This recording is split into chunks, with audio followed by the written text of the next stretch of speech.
La historia está llena de pandemias. Aunque los historiadores siempre somos despreciados por los políticos porque nos dedicamos al pasado, en realidad somos como arúspices etruscos porque vemos el futuro, especialmente cuando se cometen los mismos errores que en la antigüedad. Eutropio decía que la peste surge cuando las preocupaciones y la desesperanza son mayores. Lo decía para referirse a la peste antonina, una peste en el Imperio Romano que duró desde el 165 hasta el 180 de nuestra era, una enfermedad que, como es frecuente, vino del extranjero. La victoria de Roma contra los partos se convirtió en una gran derrota cuando los legionarios trajeron una pandemia que mató a 1/3 de la población. En Roma morían 2000 personas diarias porque su población era muy grande y además recibía viajeros de todas partes del mundo, porque era un mundo conectado por las vías romanas y por eficientes puertos. La gente tenía miedo de salir de sus casas. Se paralizó el comercio. Casi todas las fuerzas de seguridad de la época, los legionarios, los soldados romanos, perecieron por la pandemia. Todos vivían una época de gran angustia. Los emperadores llamaron a los mejores expertos internacionales.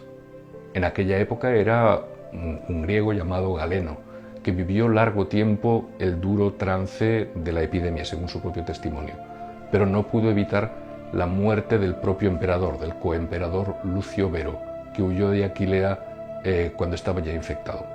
Seguro que habría tenido más oportunidades de sobrevivir con los cuidados médicos de Galeno que huyendo de la enfermedad que ya llevaba consigo.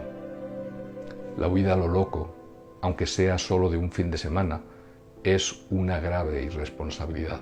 Lo era en aquel tiempo y lo es ahora también. Para tiempos de pandemia, que son épocas de irresponsabilidades y de bulos, Marco Aurelio, que gobernó solo sin Lucio Vero, su hermano adoptivo, tenía una propuesta. No lo hagas si no es conveniente, no lo digas si no es verdad. Vemos consternados como el mundo está lleno de idiotas e incluso algunos gobiernan grandes países. Marco Aurelio decía que la destrucción de la inteligencia es una peste mucho mayor que cualquier infección. Marco Aurelio fue el gobernante más honrado y coherente de la historia de Roma. Ojalá tuviésemos a alguien como él en el gobierno o en la oposición. Tenía la idea de una constitución basada en la igualdad ante la ley, regida por la equidad y la libertad de expresión igual para todos. Es una cita exacta. Como la gente de aquel tiempo no conocía soluciones médicas, recurrió a la magia y a los milagros. Muchos escribían en salmos en los dinteles de sus puertas como si los virus supiesen leer, pero con esa falsa esperanza de seguridad perecían. Se agotó el tesoro público, porque los gastos eran enormes, los gastos médicos, y el emperador Marco Aurelio hizo lo que hacen los políticos que merecen serlo.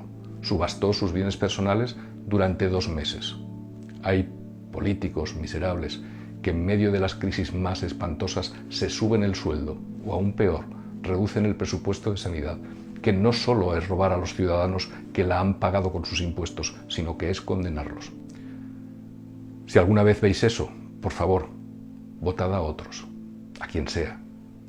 Marco Aurelio, que trabajaba seriamente por su pueblo, reorganizó los servicios públicos, impulsó reformas legislativas en favor de las personas en riesgo, incluidas las mujeres, los niños o los esclavos. Haced una traducción a nuestros días. La enfermedad volvió a estallar 9 años más tarde. Murió la mujer de Marco Aurelio, 8 de sus 13 hijos. Marco Aurelio también murió por la peste tras 7 días de penosa enfermedad. En su agonía pronunció estas palabras: no lloréis por mí, pensad en la pestilencia y en la muerte de tantos otros. El mundo antiguo nunca volvió a ser igual después de la pandemia. ¿Tú cómo quieres que sea el mundo que amanecerá cuando esta epidemia mundial termine? Va a depender de cómo quieres ser tú. Marco Aurelio propone un primer paso. Él dice literalmente, amóldate a las cosas que te han tocado en suerte y a las personas con las que te han tocado en suerte vivir, ámalas, pero de verdad.